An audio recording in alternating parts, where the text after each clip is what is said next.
여러분이 빛보다 빠르게 움직였다고 상상해 보세요. 딱 1초.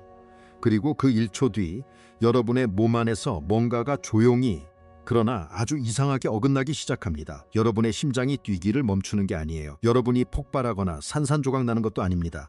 훨씬 더 이상한 일이 벌어져요. 여러분의 손목 시계와 지구의 시계가 서로 다른 시간을 가리키기 시작합니다. 그런데 그것도 사실 이상한 표현이에요. 정확히 말하면 지금 이 순간이라는 개념 자체가 여러분과 지구 사이에서 무너집니다. 여러분에게 지금인 순간이 지구에게는 아직 오지 않은 순간이거나 이미 지나간 순간이 됩니다. 그리고 이건 착각이 아니에요. 이건 물리학이에요. 잠깐만요. 이 이야기 뭔가 앞뒤가 안 맞습니다. 왜냐하면 우리는 이미 알고 있잖아요. 어떤 것도는 빛보다 빠르게 움직일 수 없다. 이건 아인슈타인이 1905년에 발표한 특수 상대성 이론의 가장 유명한 결론이고 지난 120년 동안 인류가 만든 모든 실험은 이 문장을 반박하는 데 실패했습니다. 그럼 도대체 왜 우리는 지금 빛보다 빠르게 움직인 1초 뒤라는 존재하지도 않을 상황을 이야기하고 있는 걸까요? 이건 사실 정말 좋은 질문입니다. 그리고 저는 이 질문이 물리학에서 가장 흥미로운 질문 중 하나라고 생각해요. 왜냐하면 왜 빛보다 빠르게 움직일 수 없는가라는 질문의 진짜 답은 우리가 학교에서 배운 대로 너무 무거워져서가 아니거든요. 가리고 듣단 덜점이거든요. 진짜 답은 훨씬 더 이상하고 훨씬 더 근본적입니다. 그리고 그 답을 이해하는 순간 여러분은 우주가 왜 지금 우리가 알고 있는 그 모양으로 존재하는지에 대해 이전과는 완전히 다른 감각을 갖게 됩니다. 첫 번째 의문. 만약 빛보다 빠르게 움직일 수 없다는 게 사실이라면 그건 왜 그럴까요? 우주 어딘가에 속도 리미터 같은 게 걸려 있는 걸까요? 아니면 뭔가 훨씬 더 근본적인 것이 있는 걸까요? 두 번째 의문. 그리고 이건 여러분과 아주 직접적으로 관계가 있는 문제입니다. 여러분의 몸은 지금 이 순간에도 움직이고 있어요. 아니, 정확히 말하면 여러분의 몸을 이루는 원자 하나하나가 지금 이 순간에도 어떤 속도로 움직이고 있습니다. 그리고 그 속도는 빛의 속도와 비교했을 때 아주 정직한 비율로 조율되어 있어요. 왜 여러분은 빛에서 빌게 있을까요? 몸은 이 특정한 속도 규칙에 맞춰서 만들어져야만 했을까요? 리처드 파인만은 그의 유명한 강의에서 이렇게 말한 적이 있습니다.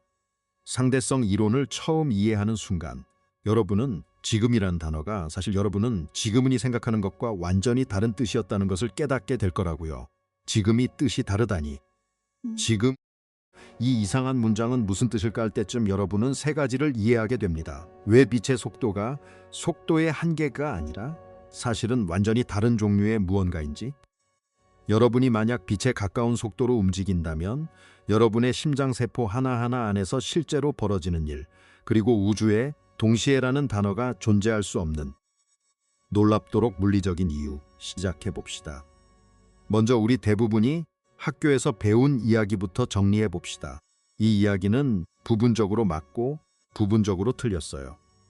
그런데 그 틀린 부분은 우리 상식의 아주 깊은 곳에 뿌리 내려 있어서 우리는 대부분 그게 틀렸다는 것조차 우리는 대개 이렇게 배웠어요. 빛의 속도는 우주에서 가장 빠른 속도다. 초속 약 30만 킬로미터. 그리고 어떤 물체가 빛의 속도에 가까워질수록 그 물체는 점점 무거워진다.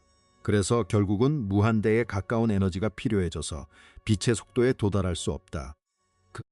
그런데 이 설명이 우리 머릿속에 심어놓는 그림은 이거예요. 어떤 자동차가 있다. 이 자동차의 엔진을 아무리 강하게 만들어도 어느 지점부터는 차가 자꾸 무거워져서 아무리 밟아도 결국 못 넘는 벽이 있다. 이거였어. 이 그림에서 빛의 속도는 벽이 있다. 그 벽이 빛의 속도다. 마치 도로의 최고 속도 제한 같은 거죠. 규정상 못하는 숫자.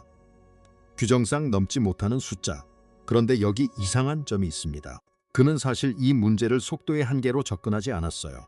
오히려 그는 완전히 다른 질문에서 접근하지 않았어요. 오히려 그는 완전히 또 질문에서 그랬습니다. 그 질문은 이거였어요. 빛은 정말로 속도라는 게 있는 물건인가? 이 질문이 왜 이상하냐면요. 우리 상식으로는 당연히 초속 30만 킬로미터. 그러니튼 이건 실험으로도 측정된 숫자예요. 그럼 대체 뭐가 문제냐고요? 문제는 이거였습니다. 19세기 후반에 아주 이상한 실험 결과가 나오고 있었어요. 여러분이 어떤 물체의 속도를 잰다고 상상해 봅시다. 예를 들어 여러분이 달리는 기차 위에서 앞으로 공을 던집니다. 여러분이 던진 공의 속도는 시속 100km로 달리고 있어요. 그런데 그 기차 자체가 시속 100km의 속도는 얼마죠?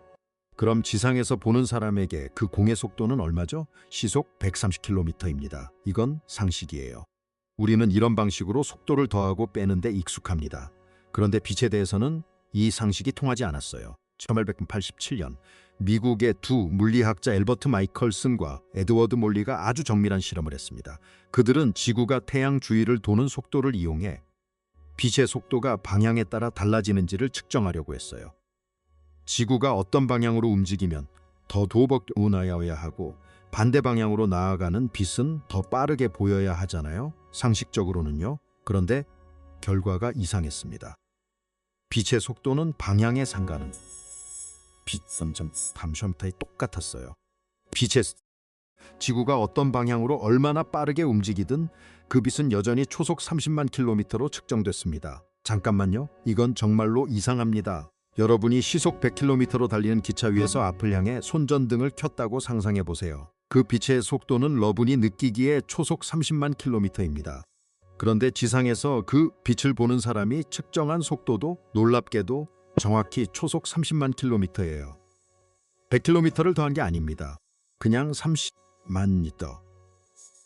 이 결과는 당시 물리학자들을 완전히 혼란스럽게 만들었습니다. 이건 상식의 정면으로 어긋나잖아요. 뭔가가 근본적으로 잘못돼 있어요. 어쩌면 실험이 잘못됐거나 어쩌면 우리가 세상을 이해하는 방식 자체에 결함이 있거나 그리고 여기서 스위스 특허청의 젊은 사무원 한 명이 등장합니다. 1905년 26살의 알베르트 아인슈타인은 3편의 논문을 씁니다. 그중 하나는 움직이는 물체의 전기역학에 관하여 라는 제목이었어요. 이 논문에서 아인슈타인이 한 일은 사실 아주 대담한 일이었습니다. 그는 이 실험 결과를 그냥 그대로 받아들이기로 결심했어요. 빛의 속도가 정말로 모든 관찰자에게 똑같다면 그게 어떻게 이상범 법칙으로 받아들이자. 여기서 아인슈타인의 진짜 천재성은 다음 단계에서 드러납니다. 그는 이렇게 물어요. 만약 아인슈타인의 진짜 천재성은 다음 단계에선 똑같다면은 그럼 우리의 다른 상식들 중에서 무엇자에게 똑같다면 그럼 우리의 다른 상식들 중에서 무엇이 대신 틀려야 할까? 우리 상식은이 얼마나 대담한지 느껴보세요. 우리 상식에 어떤 것이 틀려야 한다는 겁니다. 그럼 뭐가 틀려야 합은 이거였습니다. 아인슈타인의 답은 이거였습니다. 시간과 공간이 우리가 생각하는 것과 다르다. 우리가 시간과 공간에 대해 갖고 있는 가장 기본적인 상식은 이거예요. 시간은 어디에서든 똑같은 속도로 흐른다.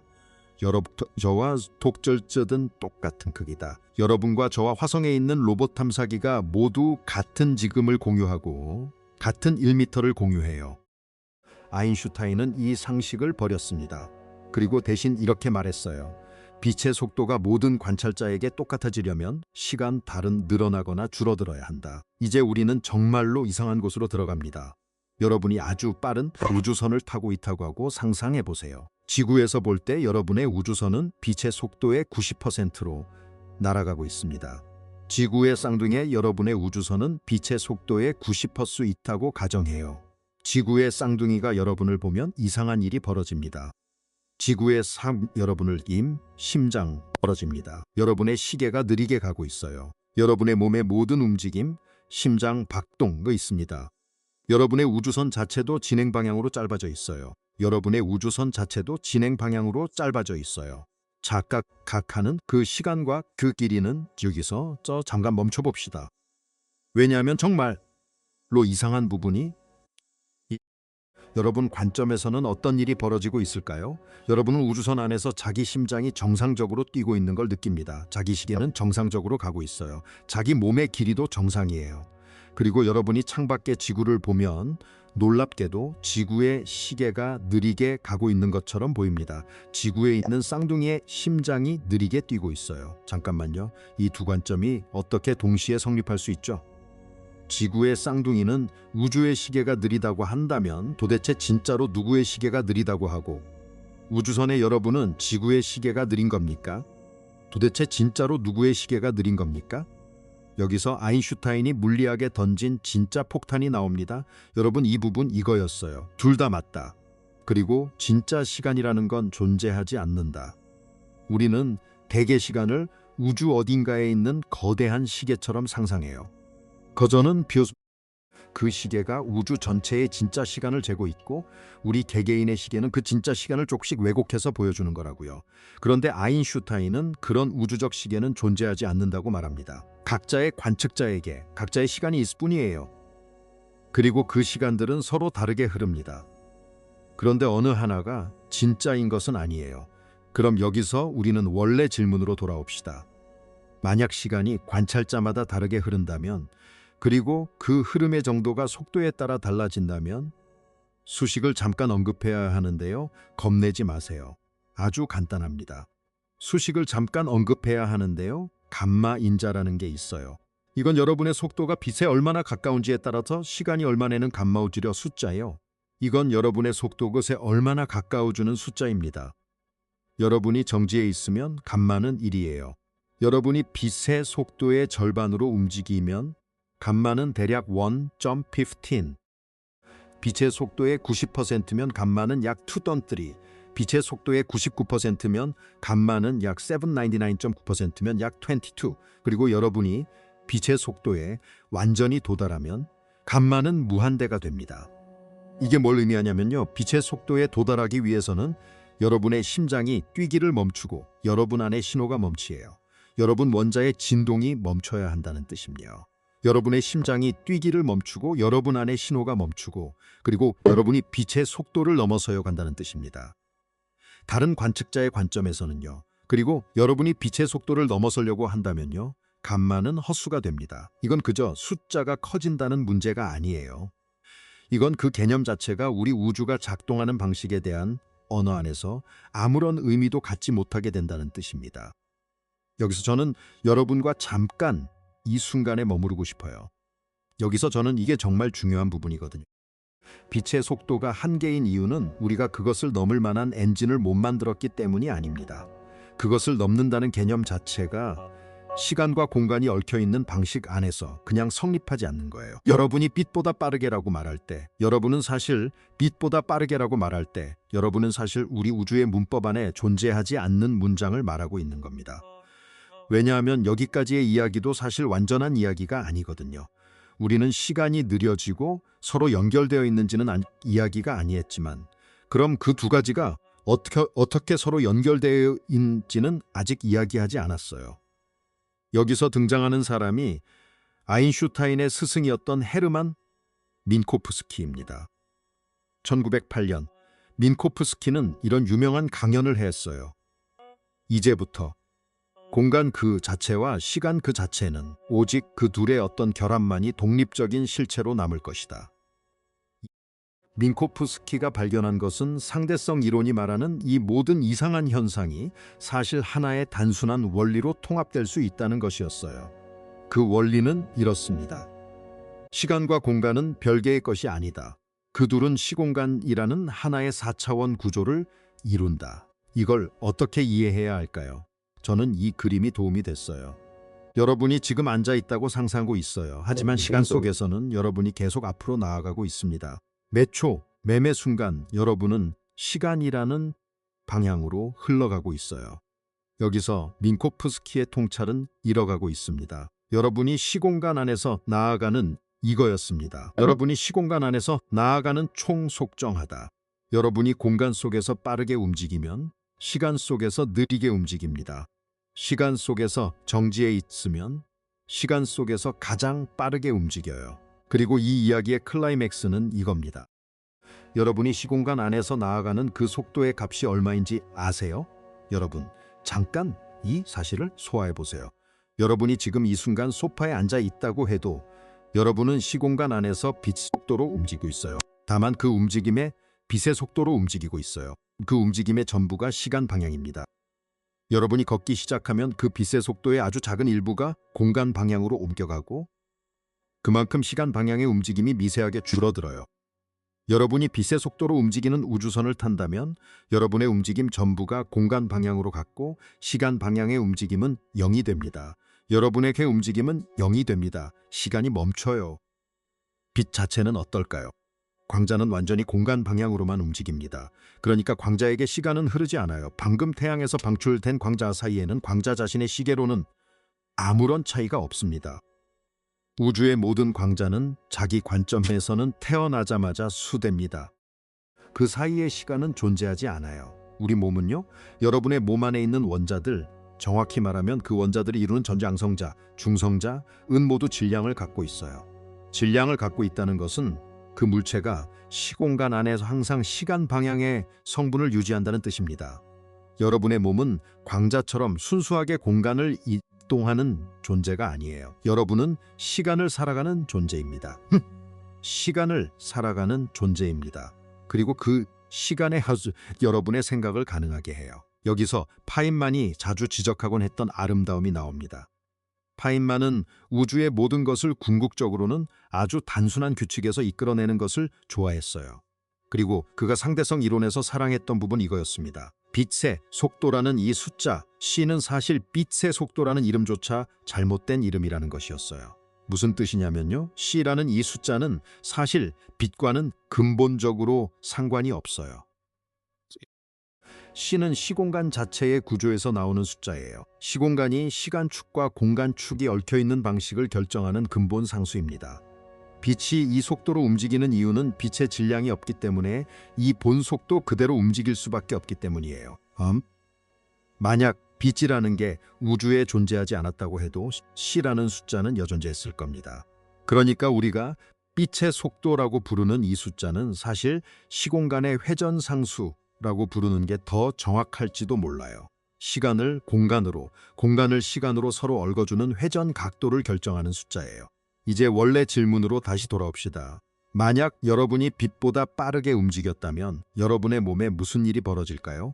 우선 여러분은 그럴 수 없다는 게 답입니다. 이건 여러분의 엔진이 부족해서가 아니라 시공간의 구조 안에 그런 개념이 존재하지 않기 때문이에요. 하지만 여러분이 그 한계에 아주 가까이 다가간다면 아주 이상한 일이 정말로 벌어져요. 여러분의 시간이 지구의 시간에 비해 극도로 느려집니다. 여러분이 지구에서 우주선을 타고 광속의 99.99%로 20년 동안 여행하고 돌아온다면 지구에서는 대략 1400년이 흘러 있을 겁니다. 여러분은 25살에 떠나서 45살에 돌아왔는데 지구는 여러분의 조상들이 살던 시대가 이미 오랜 과거가 되어 있는 미래에 도착해 있어요. 그리고 그 여행 중에 여러분의 심장세포는 여러분에게는 정상적으로 뛰지만 지구의 관점에서는 극도로 느리게 뛰고 있습니다. 여러분의 뉴런의 전기 신호가 여러분에게는 정상 속처럼 느립니다. 여러분의 몸을 이루는 원자들의 진동조차 지구의 관점에서는 거의 멈춘 것처럼 보여요. 이 이야기가 왜 여러분에게 중요하냐면요. 사실 우리는 이 효과를 이미 우리 몸에서 관측하고 있기 때문입니다. 여러분의 몸을 이루는 원자들 안에는 전자들이 있어요. 그 전자들은 원자핵 주위를 아주 빠르게 움직입니다. 무거운 원자일수록 안쪽 전자들은 광속에 가깝게 움직여요. 예를 들어 속도의 약 60% 정도의 속도로 움직입니다. 상대성 이론에 따르면 그 전자들의 질량은 속도로 움직입니다. 상대성 이론에 따르면 그 전자들의 질량은 미세하게 늘어나고 그 궤도의 형태가 미세하게 바뀝니다. 그리고 이 상대성 효과가 금이 왜 노란색인지를 설명해요. 정말로요. 만약 상대성 이론이 우리 우주에서 성립하지 않았다면 금은 은과 똑같은 은색이었을 겁니다. 금 원자 안의 전자들이 빛의 속도에 가까이 움직이기 때문에 나타나는 색이에요. 여러분의 스마트폰의 위치를 계산할 때 사용하는 그 GPS 위성들은 여러분의 스마트폰의 위치를 계산할 때 사용하는 그 GPS를 돕습니다. 그리고 지구 중력장이 지상보다 약한 곳에 있어요. 이 두 가지 요인 때문에 GPS 위성의 시계는 지상의 시계와 미세하게 다르게 갑니다. 만약 이 상대성 효과를 보정하지 않으면 약 10km씩 누적되게 됩니다. GPS가 여러분을 정확히 안내할 수 있는 이유는 아인슈타인이 옳았기 때문이에요. 여러분이 지금 스마트폰을 쓰고 있다면 그 스마트폰 안에서 상대성 이론이 매초 계산되고 있습니다. 아인슈타인의 이론이 없었다면 여러분이 지금 어디에 있는지도 정확히 모를 겁니다. 여기서 저는 잠깐 여러분과 함께 정말 이상한 한 지점에서 서 있고 싶어요. 우리는 지금까지 빛의 속도가 한계다라는 이야기를 했어요. 그런데 임장은 사실 절반의 이야기, 이 한계가 존재하지 않아 이야기예요. 나머지 절반은 이겁니다. 만약 정보가 무한한 속도로 전달 안 했을 겁니다. 무슨 뜻이냐고요? 그게 정교한 속도로 전달될 수 있다면 원인과 결과가 뒤섞이고 미래가 과거에 영향을 미치는 것이 가능해져요. 아무런 시간적 순서도 안정적이지 않게 됩니다. 그런 우주에서는 어제와 오늘과 내일이라는 개념 자체가 성립할 수 없어요. 그런 우주에서는 별이 만들어질 수 없고 행성이 안정된 궤도를 그릴 수 없고 여러분의 뇌 안뉴런이 시간 순서대로 신호를 주고받을 수 없습니다. 빛의 속도라는 이 한계는 어떤 의미에서 우주에게 시간이 존재할 수 있게 해주는 규칙이에요. 이 규칙이 있기 때문에 인과관계가 존재하고 여러분이 지금 이 순간 숨을 쉬고 있을 수 있습니다. 여러분의 심장은 어떤 의미에서 이 규칙 위에 세워져 있어요. 은혜세포가 세워져 있어요. 여러분의 심장이 뛴다는 것 자체가 우주에 인과관계가 있다는 것을 전제로 합니다. 심근의 세포가 수축한다는 원인이 심장이 뛴다는 결과로 이어져야 하니까요. 그리고 그 인과관계는 빛의 속도라는 한계가 있기 때문에 안정적으로 유지됩니다. 그러니 여러분이 빛의 속도는 왜 한계인가 라고 물을 때 여러분은 사실 이렇게 묻고 있는 겁니다. 왜 이 우주에는 시간이 있는가? 왜 나는 지금 여기 있을 수 있는가? 그리고 물리학이 지금까지 우리에게 준 답은 이거예요. 이 세 가지는 모두 하나의 근본 사실의 세 가지 얼굴이라는 것. 시공간의 구조에 C라는 유한한 회전상수가 있다는 그 사실. 이제 우리는 마지막 층으로 갑니다. 그리고 2층에서 저는 파인만이 자주 말했던 그 지금이라는 단어의 이상함에 대해 이야기하고 싶어요. 여러분이 지금 이 순간 밤하늘의 이상함에 대해 이야기하고 싶어요. 여러분이 보는 그 달빛은 약 1.3초 전에 달에서 출발한 빛입니다. 여러분이 보는 태양빛은 약 8분 20초 전에 태양에서 출발한 빛이에요. 여러분이 보는 목성의 빛은 대략 40분 전에 목성에서 출발한 빛이고요. 그럼 여기서 이상한 질문 하나. 지금 이 순간의 목성은 정확히 어떤 상태에 있을까요? 여러분이 눈으로 보는 그 목성은 40분 전의 목성입니다. 그럼 지금의 목성 같은 건 애초에 존재하지 않는 걸까요? 상대성 이론의 대답은 후자에 가깝습니다. 여러분과 목성은 대금 지금이 존재하지 않아요. 여러분과 목성 사이에는 보편적인 지금이 존재하지 않아요. 여러분에게 지금인 어떤 순간이 목성의 어떤 관측자에게는 과금인지에 대한 답은 없음거 있고 미래일 수도 있어요. 그리고 정보의 문제가 아니에요. 이건 개념의 문제입니다. 우주 전체에 걸쳐 지금이라는 하나의 순간을 정의할 방법은 존재하지 않아요. 여러분과 여러분이 사랑하는 정의할 방법은 존재하지 않아요. 여러분이 옆에 앉아있는 사람은 사이의 얼굴을 마찬가지예요. 여러분이 보는 그 얼굴은 아주 미세하게 과거의 얼굴입니다. 몇 나노초 전의 얼굴이에요. 지금의 그 사람의 얼굴은 여러분은 결코 볼 수 없습니다. 우주의 규칙 안에서 그런 것은 존재하지 않아요. 그리고 여러분의 몸 안에서도 마찬가지입니다. 여러분의 발끝에서 벌어지는 일과 벽한 동시는 벌어지는 일 사이에도 여러분의 몸은 하나의 조율된 오케스트라처럼 느껴지지만 물리학의 미세한 눈으로 보면 물리학의 여러분의 몸 안에도 아주 존재를 가능하게 하는 규칙의 일들이 있고 그 지연된 물자의 눈으로 보면 여러분의 존재를 가능하게 하는 규칙의 일부입니다. 여러분이 여러분 자신의 몸을 하나의 순간의 존재로 느끼는 그 경험 자체가 사실은 뇌가 만들어낸 조율된 환상이에요. 물리학적으로 여러분은 넓게 펼쳐진 시공간의 사건들의 총합입니다. 그리고 그 총합이 여러분으로 느껴지는 이유는 그 건들 사이의 관계가 빛의 속도라는 규칙으로 안정적으로 연결되어 있기 때문이에요. 파인만이 상대성 이론에서 사랑했던 것이 바로 이 부분이라고 저는 생각합니다. 파인만은 우주의 규칙들이 우리가 존재할 수 있는 조건을 얼마나 정확히 해내는지 주는지에 놀라워했어요의 속도라는 이 규칙 하나가 우주에 시간이 존재하게 하고 원인이 결과보다 먼저 오게 하고 별과 행성과 몸과 뇌가 만들어질 수 있게 합니다. 이 규칙 하나가 없었다면 우리는 그저 존재하지 못했을 겁니다. 그러니 다음번에 여러분이 밤하늘을 볼 때, 별들의 그 옛날의 빛을 볼 때 이걸 한번 생각해 보세요. 여러분이 보고 있는 그 별들은 모두 과거의 별들입니다. 여러분의 몸이 지금 이 순간 유지되고 있는 그 방식도 사실 아주 작은 과거들의 조합이에요. 그리고 지금이라는 것은 우주에서 여러분의 관점에만 있는 아주 개인적인 순간입니다. 한 가지 질문만 남기고 이 이야기를 마치겠습니다. 만약 여러분에게만 존재하는 지금이라는 그 순간이 사실은 우주에서 유일하게 여러분의 것인 것이라면, 그리고 그 지금이 빛의 속도라는 우주의 근본 규칙 위에 놓인 아주 얇은 순간이라면, 그렇다면 여러분이 지금 이 순간에 하고 있는 그 생각은 우주의 어떤 다른 관측자에게 언제쯤 지금이 될까요?